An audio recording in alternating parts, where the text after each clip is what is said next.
we see one of the first things that I notice is the throne, the rigidity of the throne. This is the masculine archetype, the yang energy. He has a throne, the scepter, the yellow crown, the white beard, the lines in the throne, right? The lines in the robes, the lines here, back here.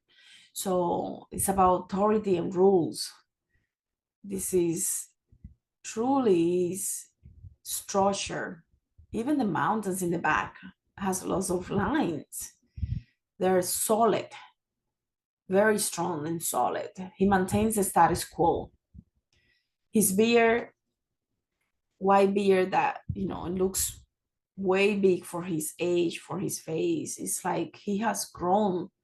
He had to grow before his time.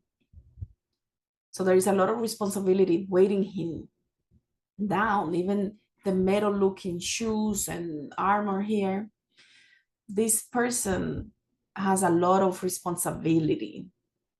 The four rams, one in the corners of the throne, right? Aries energy, and brings us to the Aries zodiac and also Amun Ra in ancient Egyptian. So we can look into Amun Ra to understand more, or any of the deities related to Aries as the zodiac, right? Or Zeus, Odin, as this is obviously the father complex. So this is a thinking function.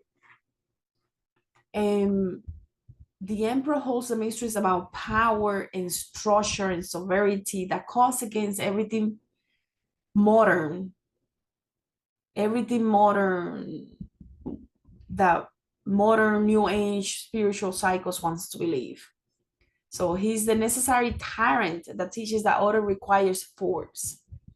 While everyone loves the mystical, fluid, receptive energies of, you know, the previous cards, the emperor reminds us that civilization, safety, and freedom truly all rest on boundaries enforced through or with consequences, right? Like we need boundaries, we need structure, we need foundation. The uncomfortable truth here is that chaos isn't always creative. Sometimes it's just destructive. So the emperor knows the wall that, you know, like the walls that keep things out of for a reason, the laws that protect the weak from the strong, the disciplines that creates the container in which genuine freedom can exist. So his mystery, you can understand, is to transcend structure. You cannot transcend the structure until you have mastered it. That's why sometimes we repeat certain lessons. His throne is stone, is made out of stone, because some truths are truly immovable. You know, the emperor says, no, everything is relative. Unlike sometimes we believe, right? Some things are not up for the negotiation. Gravity doesn't care about your feelings. Fire will burn. The body needs food. The psyche needs boundaries. The teachers, right? He teaches really the hard lessons, the hard wisdom that sometimes reality requires rules, and pretending otherwise is spiritual bypassing. So the rams on the stone throne representing Aries, which is an initiating force that doesn't apologize for who it is, for having to take the space that it needs. It just takes the space. He's the father womb made visible, the father blessing too. So whether we have the father in a negative aspect or a positive aspect, if it's in a positive aspect, it's going to be a blessing. If it's in a negative aspect, it's going to be a wound. Every person carries this damage from authority, parents, absent parents, abusive parents, weak parents, controlling parents, right? Critics, right? So the emperor forces you to confront this, but he's the hidden teaching. The hidden teaching is that he also offers the possibility of healing through becoming your own father. So the self-parenting here is crucial. That's why we need to learn to um, parent ourselves through the process. When we're creating the new conclusions and behaviors, we're doing that. We are reparenting ourselves. So this can also be the inner critic. We talked about that on Tuesday. His armor is like, he really has you can even see the blue here. There is an armor. And it's not about paranoia, it's a protection, proper protection. The emperor wears the armor underneath the robe because he knows the war can be dangerous. He isn't fearful, but he's realistic. So the mystery cost against the toxic positivity. Being open and vulnerable all the time is how you get destroyed. So boundaries are the walls against love. They're containers for power. So he teaches that protection and connections are not opposite. You cannot be armor and intimate. That you can actually be armor and intimate.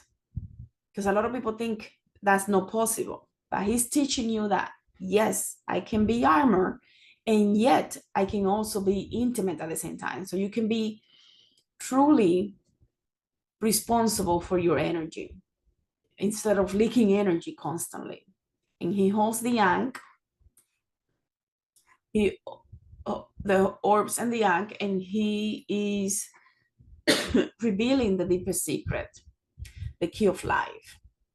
The Yang represents the union of the masculine and the feminine, the cross and the circle, right? Cross and circle.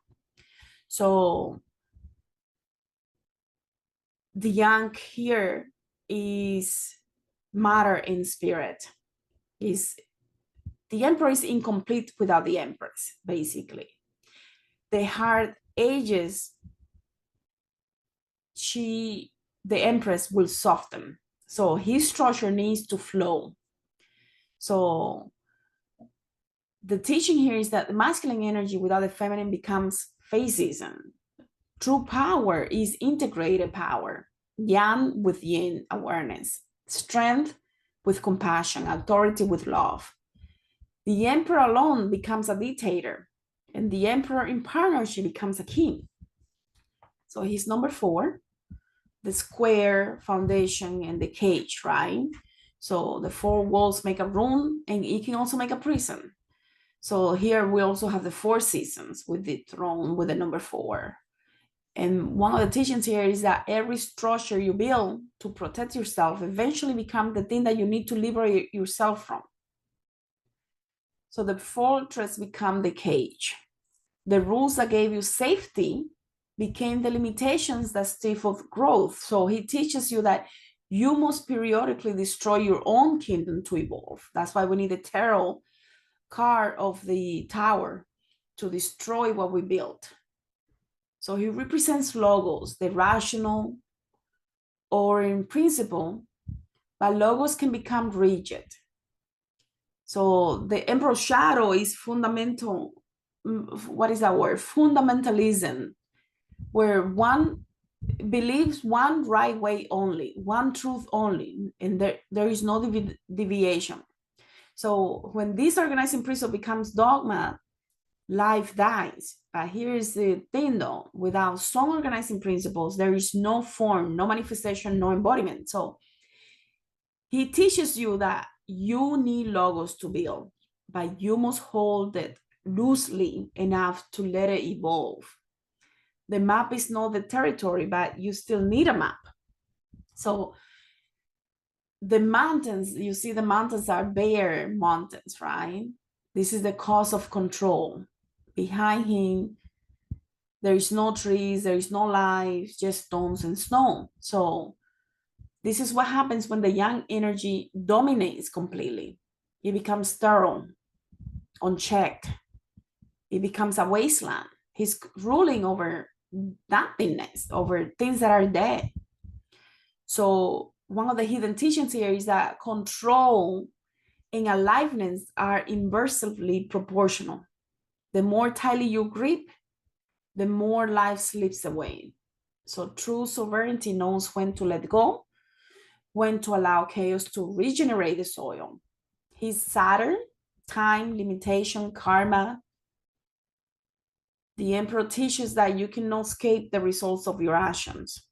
Cause and effect are laws. So this is terrifying for some of us because we want to manifest instantly and have easy transformation. But he's also liberating us, because if you plant good seeds and tend to them consistently, you will harvest them. The universe is just, it will do it. It will do justice, but everything in divine timing.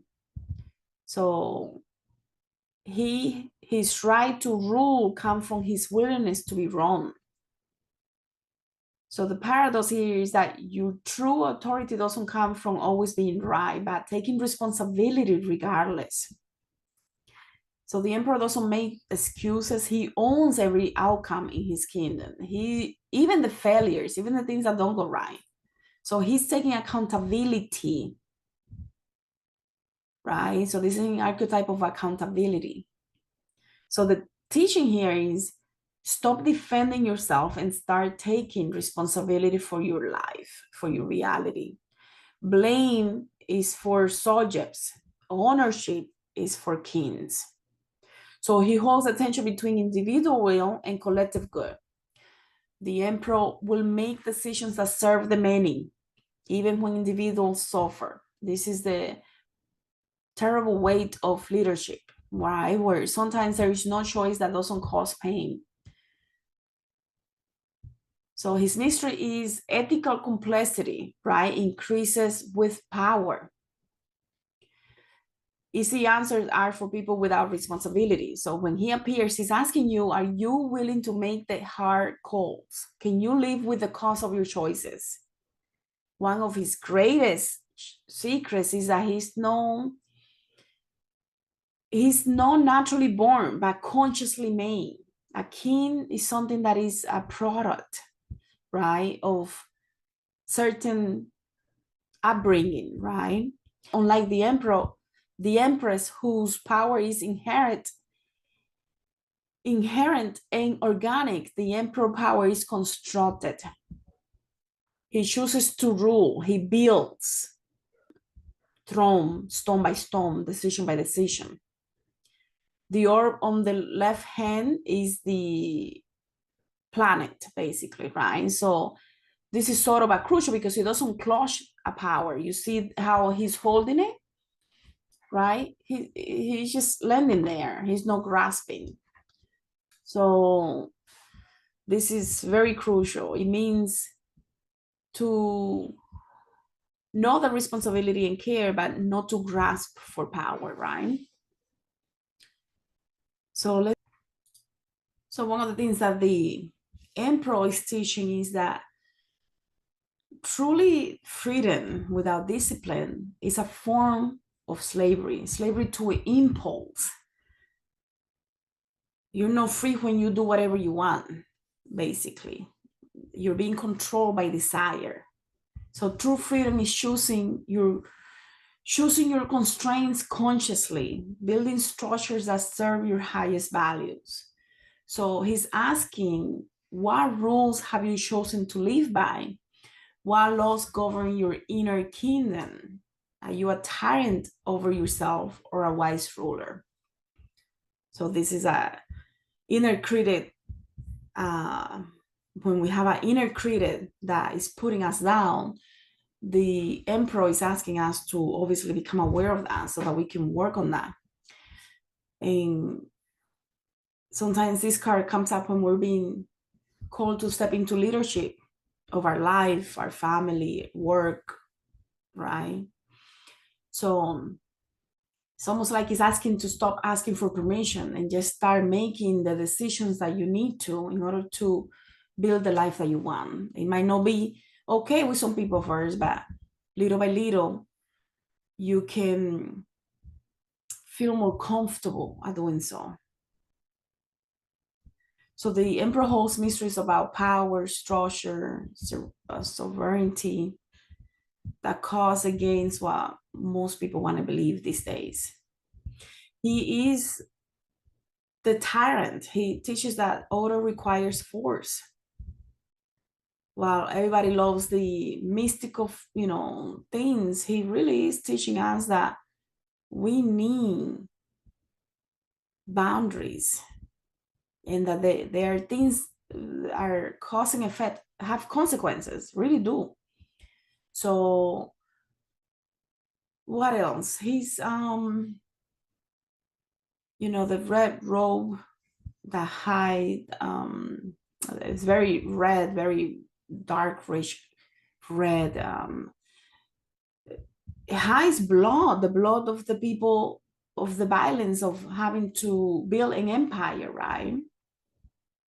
Every civilization is built on subjugation. So the emperor's shadow is conquest, colonization, the crushing of the wild feminine, and the indigenous wisdom under the boot of the progress. So this is a masculine wound that is literalized. So, but the teaching isn't to reject all the structure, but to wield power consciously, to build with awareness of what is being sacrificed. When I choose X, what am I saying no to? What am I sacrificing when I say yes? So the mature emperor knows that his kingdom stands on grace, and he uses that knowledge to rule with humility, which is very important to become aware of that. Some of the other teachings, obviously, stability, law, mastery of the physical plane. This is a fire card. There is a lot of fire here, right? With the red and Aries, the 4 rams. So he rules through order. He sets the boundaries and the systems that can sustain life. The inner teacher teaching here is, a moment of the divine spark that takes shape to accept the limits of the matter, of the body and the law. So without the emperor, the empress creativity will remain chaotic. It will remain a chaotic potential, creative expression. So he gives a vessel to the dream of the empress. He senses like he is the guardian of the sacred boundaries, right? So their discipline here is a devotion to create form. Doesn't mean that I'm going to restrict spirit, but to honor through the proper manifestation process. So he's not a tyrant, nor the absent father, but he's the inner lawgiver who brings integrity and purpose. So when he's unconscious, though, he can become rigid, controlling, like a dictator. So the hidden task here is to differentiate external authority from internal authority. The true power is self-governance guided by the inner laws, dharma. So the robe and everything, he's the red king, suffer, the active masculine principle. So he brings the mercurial, am I saying that right? Mercurial chaos of the unconscious, the feminine water, into stable embodied consciousness. So his throne is the philosopher's stone, consciousness that has become solid through trials. And this is basically like spirit, structure, sovereignty, right? This is the formula, the secret alchemical formula here. So the emperor embodies the perfect surfer that has learned to rule, not to dominate, not to manipulate. So another divine law here is that he's the guardian of the threshold of manifestation. So he sits at the gate where the formless spiritual potential becomes matter, and even the background is red. So the number 4 here with the, can I say that word? Tetragrammaton, the sacred name of God. Tetragrammaton. Oh my God, am I saying that right? So he corresponds to the Hebrew letter of the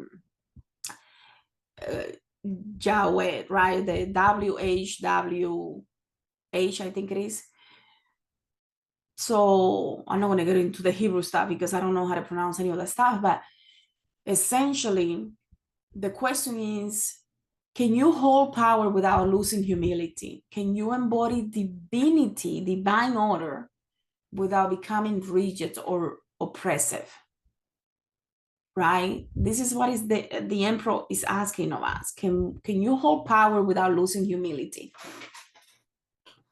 Can you embody divine order without becoming rigid or oppressive like a dictator? So this is the marriage. We've seen the previous cards.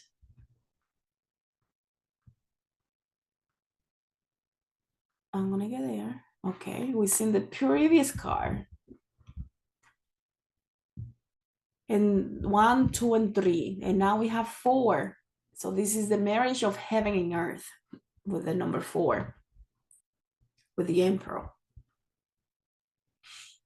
The emperor cannot be understood without the empress. So together they form the alchemical dyad of heaven and earth, spirit and matter, logos and Sophia. So there is a sacred marriage here in this number 4 that happens. Masculine will align with feminine wisdom. The sacred marriage within the masculine and the feminine. The masculine that has to align, and it is being aligned with feminine wisdom.